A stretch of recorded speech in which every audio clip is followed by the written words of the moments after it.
Mas que loucura, hein? Mas graças a Deus a gente já voltou para a vida real. Vocês já imaginaram a loucura que é estar dentro de um jogo? É uma verdadeira loucura. Mas vamos para o que interessa. Bom, hoje eu trouxe uma atividade para vocês que dá para interdisciplinar com diversas séries, da educação infantil até o ensino fundamental 1. E também pode trabalhar essa atividade no EJA, porque é uma atividade que ajuda na associação de imagens e palavras e também ajuda na leitura. É uma atividade de português. Então vamos lá, prestem bastante atenção aqui na nossa atividade, tá? O nome da nossa atividade é Palavra Puxa Palavra. E ela tem uma única regra, que é a seguinte: a última sílaba da palavra é a primeira da próxima. Então, prestem bastante atenção. Aqui nós temos uma imagem, que é a imagem de uma bola. E aqui nós temos o nome da imagem, bola. Então, a palavra bola, ela tem 4 letras, porém, ela só tem 2 sílabas. E aí, as sílabas que ela tem é a sílaba bó e a sílaba lá. Então, termina na sílaba lá. E a próxima palavra, ela irá se iniciar com a sílaba que termina a palavra anterior. Ou seja, com a sílaba lá. Então, aqui eu vou trazer para vocês outras imagens, na qual vocês vão procurar a imagem que comece com a sílaba lá e vão adicionar aqui junto com a palavra. Então, aqui, a imagem que eu tenho que começa com a sílaba lá é uma lata. Então, eu vou e adiciono a lata aqui no espaço. Então, eu sei que lata vai começar com a sílaba lá, porque foi a sílaba que encerrou a palavra bola. Então, vou procurar no nome das palavras a palavra lata. Achando a palavra lata, eu vou e adiciono no quadradinho. Adicionei no quadradinho, eu sei que a próxima palavra, ela vai iniciar com a sílaba tá, porque foi a última sílaba da palavra anterior. Então, eu vou aqui de novo nas minhas figuras e vou procurar uma figura e o nome da figura que começa com a sílaba tá. Então, eu achei aqui um tatu. Então, eu vou, adiciono aqui e vou procurar a palavra. Sei que o nome tatu inicia-se com a sílaba tá. Então, aqui eu tenho o nome tatu. Terminando, eu vou lá procurar a próxima palavra que vai ter que começar com a sílaba tu, porque terminou com a sílaba tu. Então, eu acho aqui um tucano.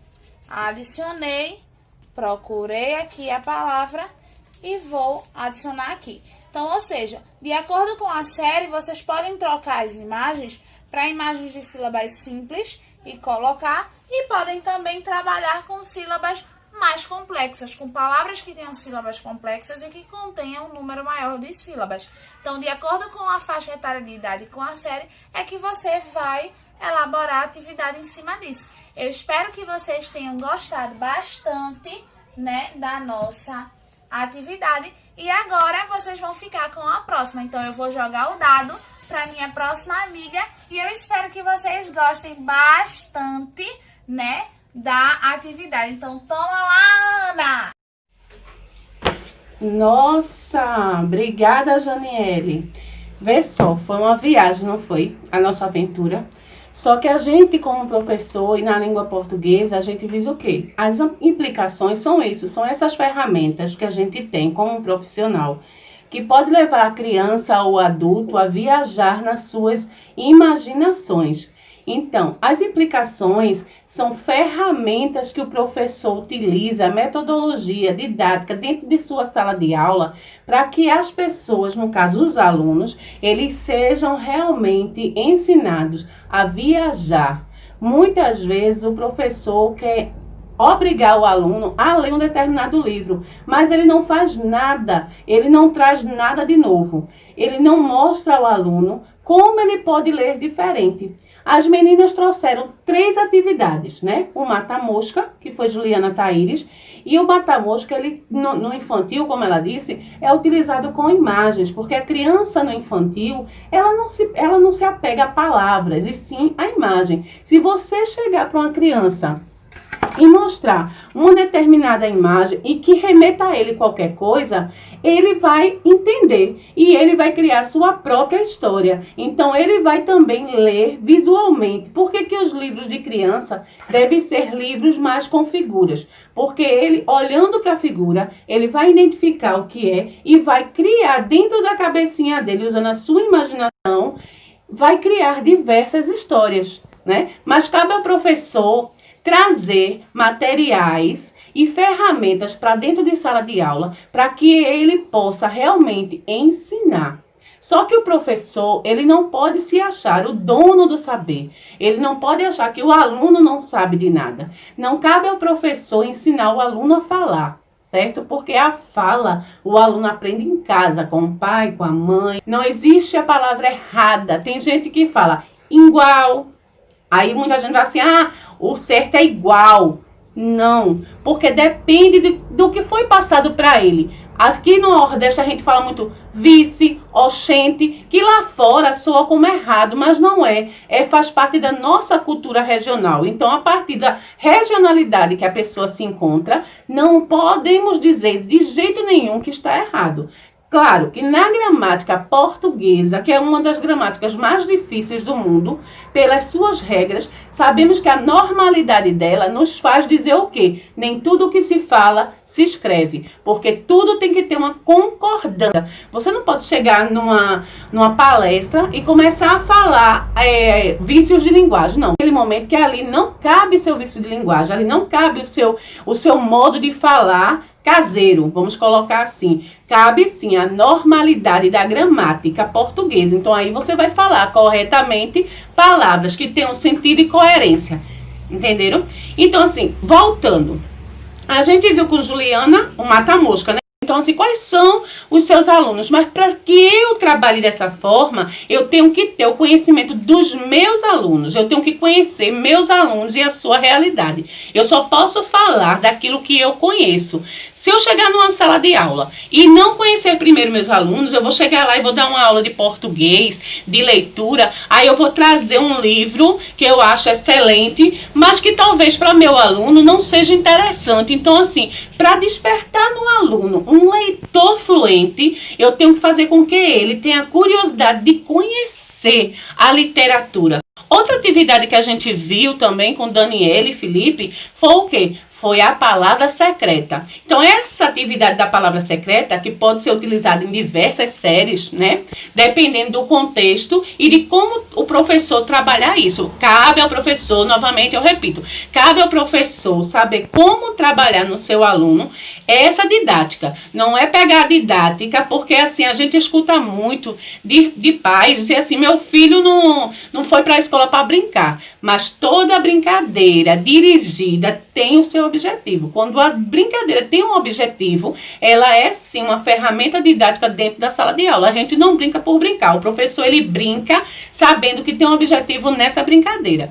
Então, a palavra secreta, ela pode ser utilizada para se trabalhar adjetivos, substantivos, animais domésticos, animais selvagens. Então, isso a gente vai fazer com que o aluno, ele queira saber. Esse animal, né? O macaco, como o Dani colocou lá. O macaco, onde ele vive? Ele é selvagem? Ele é doméstico? O que ele come? Então, é aguçar a curiosidade do aluno para que ele queira ir atrás de mais conhecimento. Não é você limitar, porque o professor, quando limita, o aluno fica bitolado a só parar ali. Não, a gente tem que aguçar a curiosidade dele, deixar ele com mais gosto e com mais curiosidade para saber assim, o que que o macaco faz, como é que ele realmente vive. Ele é um animal noturno, diurno. Janiele trouxe o quê? Trouxe o palavra puxa palavra. Então, assim, se a gente trabalhar isso no infantil, a gente poderia trabalhar de que forma? Com as vogais, né? Meu dado, o dado das vogais. Então, eu posso pegar palavras que comecem com A e posso dizer para eles assim, qual a figura que você lembra que também comece com A? Eu não vou trabalhar as terminações, e sim o início. E eu posso trabalhar de diversas formas. Então, esse palavra puxa palavra é um jogo bem interessante. Mas aí eu digo a vocês, se o professor quer trazer para a sala de aula a leitura e fazer com que o aluno queira ler, ele tem que apostar nos recursos, nas ferramentas, nas implicações pedagógicas para ajudar no seu trabalho. De que forma? Trouxe aqui para vocês darem uma olhadinha. Eu vou contar hoje a história dos 3 porquinhos. Mas o pessoal já está acostumado com a história dos 3 porquinhos. Nossa, eu vou pegar um livro e vou abrir o livro? Não, eu vou trazer os 3 porquinhos, certo? Então, dá trabalho? Dá. Mas é uma ferramenta que chama mais atenção do que um simples livro. Não só contar, vocês podem cantar. Existe a história dos 3 porquinhos cantada. Tem também você também se fazer personagem.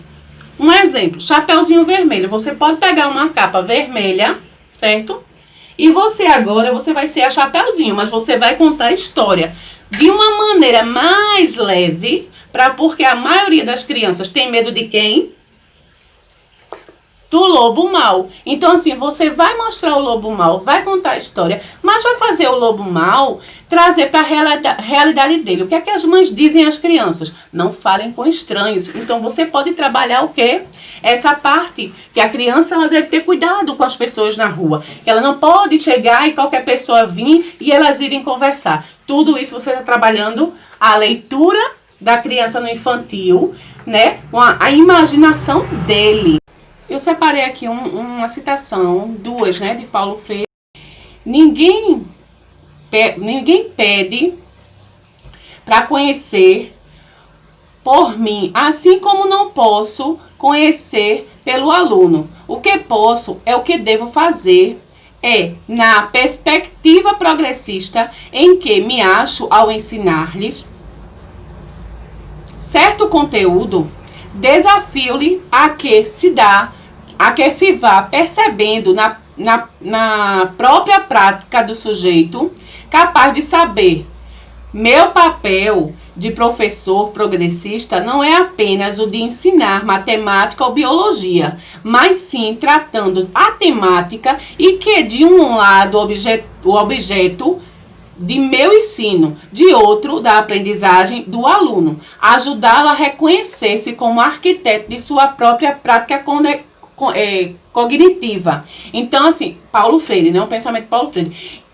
Então, assim, a gente tem que fazer com que esse aluno, ele tenha o poder de ter sua própria concepção, entendeu? Não é o que eu penso como professor que vai servir para o aluno, não. O aluno tem que aprender a pensar, a criticar e a chegar às suas próprias conclusões.